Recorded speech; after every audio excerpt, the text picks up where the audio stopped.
Assalamualaikum warahmatullahi wabarakatuh. Jamaah rahimakumullah, keistimewaan bulan Ramadan ketika datang kepada kita sekalian, yang pertama, Ramadan bulan kita berpuasa. Kalau sudah bicara berpuasa, berkurangnya orang-orang yang pemarah.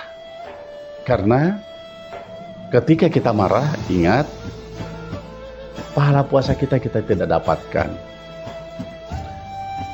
Makanya ketika ada orang yang memancing kita untuk marah, baginda Nabi mengajarkan kepada kita, ana shaimun, saya ini sedang berpuasa, saya ini yang berpuasa, jangan kau memancing amarahku.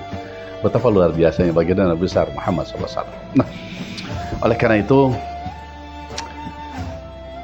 kita bersyukur bahwa Ramadan ini satu di antaranya fadilahnya adalah kita insya Allah terjaga dari amarah. Yang keduanya, bulan Ramadan, bulan diturunkannya Al-Quran. Syahrul Ramadan alladzi unzila fihi Al-Quran hudal linnas wa bayyinatin minal huda wal furqan. Allah Rabbi, nggak kebayang kalau Al-Quran tidak ada, kira-kira menjadi pegangan kita apa? Bukti daripada ada kebesaran Allah itu apa? Sebagaimana Nabi Ibrahim alaihissalam mencari Allah, karena ketika itu belum ada dalilnya, ketika itu belum ada suhuf yang diturunkan oleh Allah kepadanya. Beliau masih mencari Tuhan. Lihat matahari, oh inilah Tuhanku, gede, bercahaya, terang dunia semua. Tapi ketika malam tiba, matahari hilang, yang muncul ada bulan. Oh mungkin ini penuh dengan kelembutan katanya, gitu. Tapi demikian juga sebaliknya, pagi berselang, tidak ada itu bulan kalah dengan matahari. Lantas yang mana? Bayangkan ketika kita tidak punya panduan langsung dari Allah Subhanahu wa Ta'ala, yakin akan banyak ketersesatan. Alhamdulillah, ada Al-Quran saja, ada hadis Nabi saja, banyak orang-orang yang tersesat. Bagaimana untuk menerjemahkannya? Banyak orang yang dia hanya membaca sebagian saja, akhirnya maaf, dia serampangan dalam berdakwah. Khusus kita berbicara yang dianggap oleh dirinya adalah berjuang. Lisan yang keluar, lisan sumpah serapah, bukan lisan yang menyejukkan dan menenteramkan. Banyak orang yang dia menyatakan aku adalah jihad, dia tidak tahu siapa yang terbunuh dengan melakukan dia, maaf, radikalnya dia atau terornya dia melakukan. Masya Allah, harusnya dipikirkan dengan matang. Basyira wa nadhira, Nabi besar Muhammad SAW itu memberikan kabar gembira dan peringatan. Lebih daripada itu hak prerogatif Allah.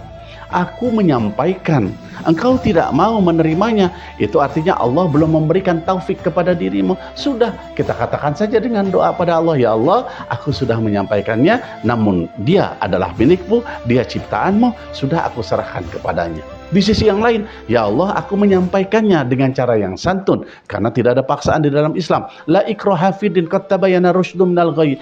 Jangan engkau lakukan bagaimana engkau mabuk-mabukan. Cukup, ketika dia tidak mau, itu bukan lagi ranah kita, bukan lagi tanggung jawab kita. Ketika dia melakukan keonaran, itu sudah ada aparat pemerintah yang akan menangani. Siapa? Kepolisian yang akan bertindak di sana, gitu. Jadi kita cukup membewarakan, menyampaikan, ini tidak baik aturannya. Kalau engkau langgar, engkau akan terjerat oleh hukum. Sudah, bahasa itu yang paling bagus. Jadi kita harus menempatkan posisi kita, jangan kita, maaf sekali lagi, baik para santri, ini nasihat kepada para santri di pesantren pribadi kami, di pesantren kami maksudnya, ya pribadi kami kepada anak-anak pesantren ini. Untuk apa? Ke depan menjadi orang-orang betul jihad fi sabilillah, tapi dengan cara yang dibenarkan oleh Allah dan Rasulnya, dibenarkan oleh bangsa dan negerinya, ya. La ikraha fiddin qad tabayyana rusydu minal ghayy. Tidak ada paksaan, ingat. Gak ada sistem paksaan. Bawa pedang, masuk ya. Tidak boleh. Mereka yang sudah memiliki agama silahkan nanti dibina oleh tokoh agamanya. Bagi kita umat Islam, bina umat Islam agar mereka melaksanakan syariat agamanya, makin mantap keimanannya. Ini kita kadang-kala melihat yang jauh, tapi yang dekat tidak kita lihat. Ya, maaf. Titik di seberang lautan kita bisa melihat, gajah di pelupuk mata kita tidak melihatnya. Ya, gambaran sekilasnya gitulah kalau pakai bahasa saya. Di kiri kanan kita punya anak, punya istri, di kiri kanan kita punya adik kakak, di kiri kanan kita masih punya orang tua. Mereka belum melaksanakan sholat pada bulan puasa Ramadan, tidak berpuasa, kita kadang-kala nggak peduli. Tapi yang jauh di sana kita seolah-olah peduli. Padahal ku anfusakum wa ahlikum nar. Kita bangun, kita cetak diri kita dulu, keluarga kita, baru nanti kita coba melangkah kepada mereka-mereka yang berkenan untuk kita berikan nasihatnya. Baik jamaah rahmatullah, Ramadan mengajarkan kepada kita sekalian, dengan turunnya Al-Quran, hati kita agar lembut, ucapan kita santun, mengajak bukan mengijak. Iya, tatap siapapun juga dengan tatapan kasih sayang. Berpositif, berpikiran pada mereka. Bahasakan oleh diri kita, ya Allah, kenapa saya harus membencinya walaupun mungkin dia berbeda agama?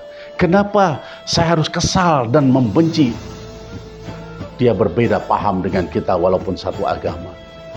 Kenapa? Kan Allah yang punya dia, Allah yang menciptakannya, bahkan Allah yang memberikan rizki pada mereka. Kita tidak andil tentang rizki hidupnya.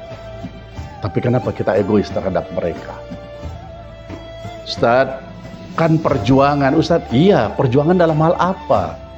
Perjuangan berupaya untuk mengajak mereka agar bahagia dunia akhirat, tapi bukan memaksa dengan cara yang tidak sesuai dengan aturan agama dan negara.